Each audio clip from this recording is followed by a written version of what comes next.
Hello, I am a recovering sex and porn addict. I wanted to read the foreword from the SCA Big Book by Dr Katchakis, PhD.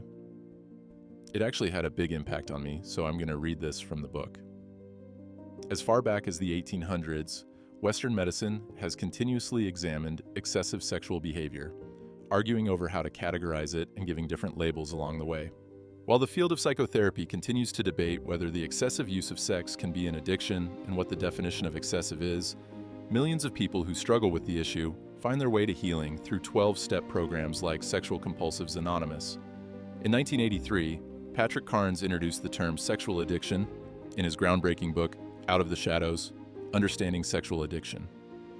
The term sex addiction was soon popularized by the media and increasingly recognized in clinical settings. Therapists continue to see their patients struggling with compulsive sexual behaviors. Yet researchers argued that the literature relied on theory and subjective clinical observation.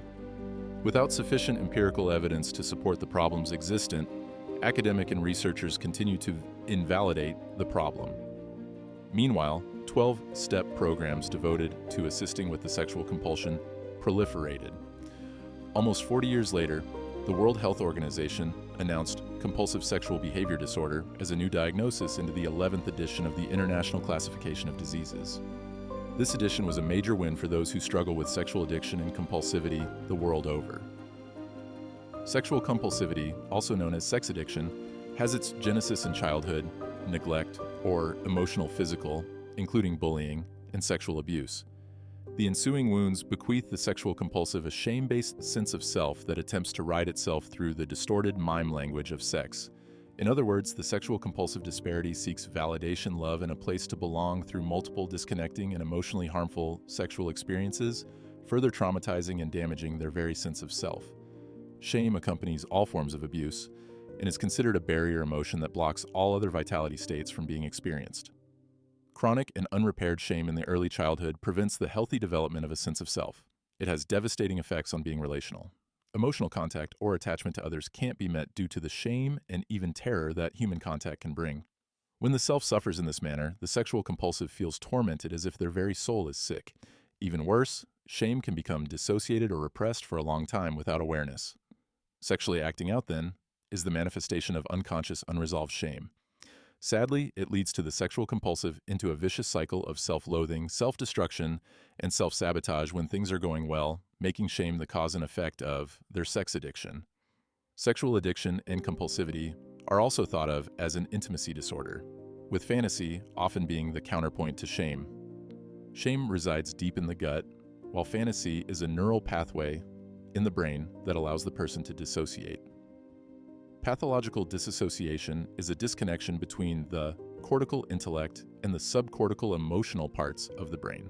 In effect, this means that due to the neural circuitry that has uncoupled, the brain and body have lost communication with each other. This disconnection accounts for why addicts report feeling inadequate, lonely, and internally numb. It also allows them to drift into fantasy world, never grounded in the reality of their lives. This elegant system that provided them a necessary escape in childhood, often when there was no other escape, now serves to protect them from the psychic pain that cannot bear to acknowledge, let alone feel. Even though the sexual compulsive intellectually knows they're hurt, this dysfunctional neurobiological organization leaves them struggling mightily to form and forge relationships and stop their destructive behaviors. When an addict hits bottom or gets sick and tired of being sick and tired, they're ready to ask for help. The human organism always seeks to heal itself, so it's often a matter of time before a newcomer walks into the rooms of SCA. This first step is crucial to becoming affiliated with a community of concern and coming out of isolation. No longer having to do it alone, the program becomes a stand-in for a healthy family. Studies have shown that over time, the social relationship intrinsic in the program change participants' attachment styles. Relying on others to get their needs met leads people to experience themselves more accurately. Many see their anxious and avoidant attachment decrease, and a sense of being secure in a relationship to others increases. Participants begin to take comfort in connection, expand their ability to trust others, and experience less fear of being close or of others wanting to leave. Defining and making contact with a higher power is an essential component to the restoration of the self.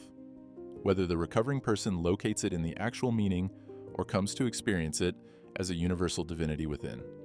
Regardless, Working through the 12 steps helps participants organize the emotional, physical, and psychological pains of the past in a coherent narrative that helps them make meaning of the present and stay healthy. A new capacity for self-regulation and self-reflection, and the inner peace. Those skills may be an early gift of recovery that grows with continued sobriety and neural integration through their affiliation with others and eventually spiritual awakening.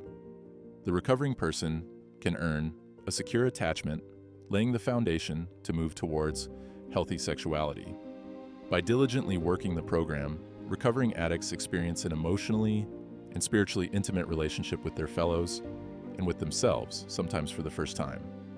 This foundation of affiliation is the bedrock on which a healthy sexual self can emerge. Sex is no longer a source of shame, disassociated from the self, dismissive of others, and devoid of meaning. Instead, sex is a manifestation of vital energy that is awake in the body. The expression of that energy represents the love recovering people feel for themselves and others.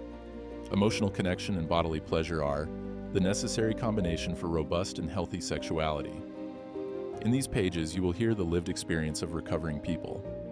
They describe not expert opinion, theory, or speculation, but transformation born out of hard work. Through dedication to the program, by attending meetings and workshops, working the steps, taking service commitments, and regularly connecting to the fellowship, recovering people find a roadmap to healing. Brave SCA members have put their minds and hearts together to write this comprehensive and valuable book to guide the reader through the recovery process.